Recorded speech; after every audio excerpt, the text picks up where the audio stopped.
So general properties of the bases. Okay, so what are all the general properties? It's a soapy touch. So when if you are adding the water to the base, so it splits up into the ions and it will give you the OH minus ions. So NaOH when dissolves in the water, so we'll get Na plus OH minus. So the CaOH twice when dissolves in the water will get Ca plus 2 OH minus. Magnesium hydroxide when dissolves in the water and it gives Mg plus 2 OH minus. So they always turn the red litmus paper blue. Yeah. So if you want to find out whether it is a base or not, so we have to use the red litmus paper. If it turns blue, then it is a base. So this is just opposite to that of the acid. So for the acids, we have to use the blue litmus that turns the red color. Okay, suppose, okay, so if you want to test whether it contains the base or not, we can take the soap solution because the soap contains the NaOH, so which is a base. So if the soap solution, if you dip the red litmus paper, so it turns the blue color. It indicates that the soap contains the base. Then the bases can able to react with the acids to produces the salt and the water. So neutralization reaction. So NaOH is the base, reacts with the HCl, hydrochloric acid. It forms the salt, NaCl salt plus water molecules. So the KOH when it reacts with the sulfuric acid, it forms the K2SO4, that is a potassium sulfate plus water. Then copper hydroxide which reacts with the sulfuric acid and forms the copper sulfate plus water. So in these reactions, what's happening over here is the both acids and bases are neutralizing. So what it means neutralizing? So the H plus from the acid and OH minus from the base both reacts and it forms a water. This we call it as neutralization reactions. So the neutralization reactions may be defined as it's the reaction between the acid and the base which produces the salt and the water.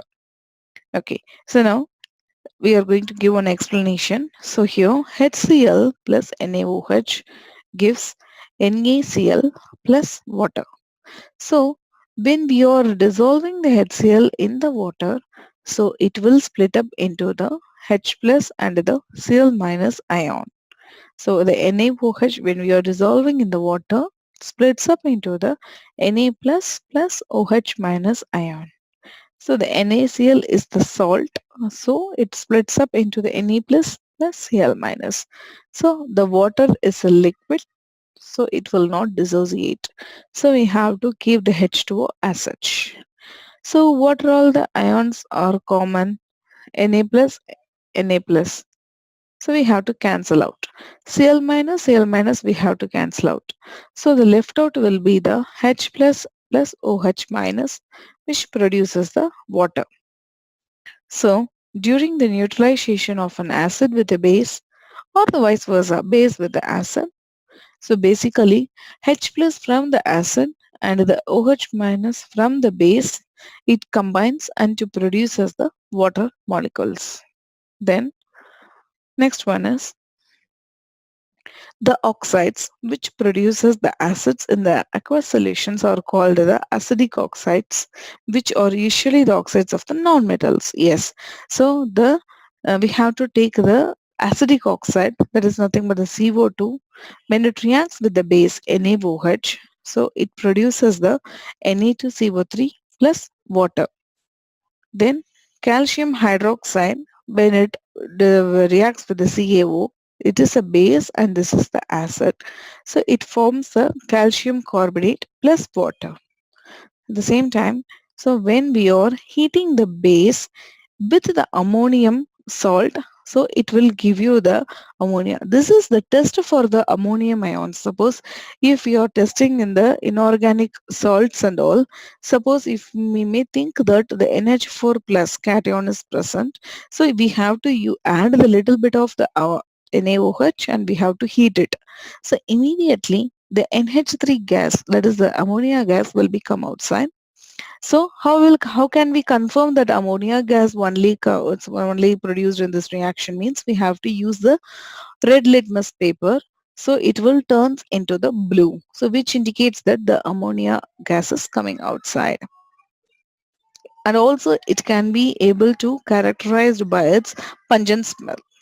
So next one is the bases react with the certain salts to produce as the another salt and the another base. So for example, ammonium hydroxide, when it reacts with the aluminum sulfate, so it produces the aluminum hydroxide and the aluminum sulfate salt.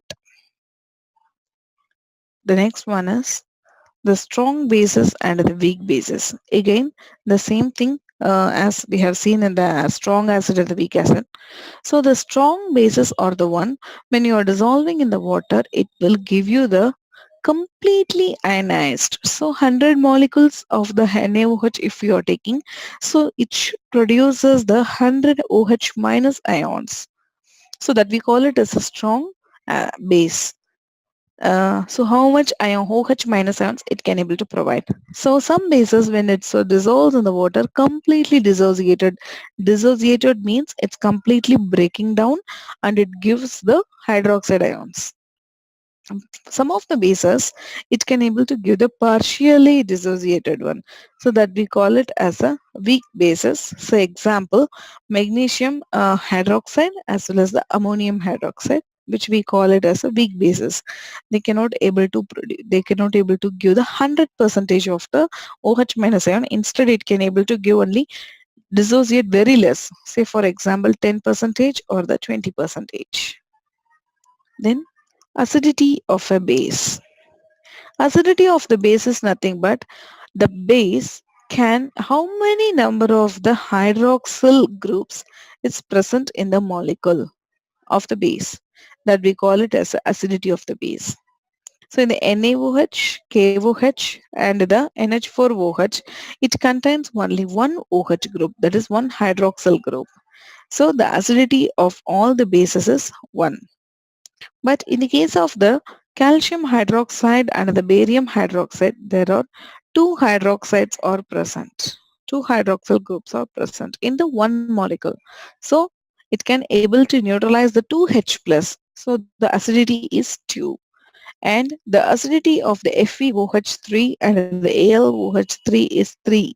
So because it contains the 3 OH minus ions, so it can able to neutralize the 3H plus. So the base contains one hydroxyl group in a molecule is said to be the monoacidic base. If it contains the 2 hydroxyl group, we call it as a diacidic base. If it contains the 3 hydroxyl group, call it as a triacidic base.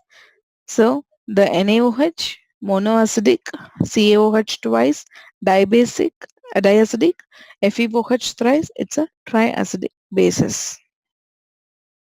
Some of the common bases and their uses: sodium hydroxide NaOH.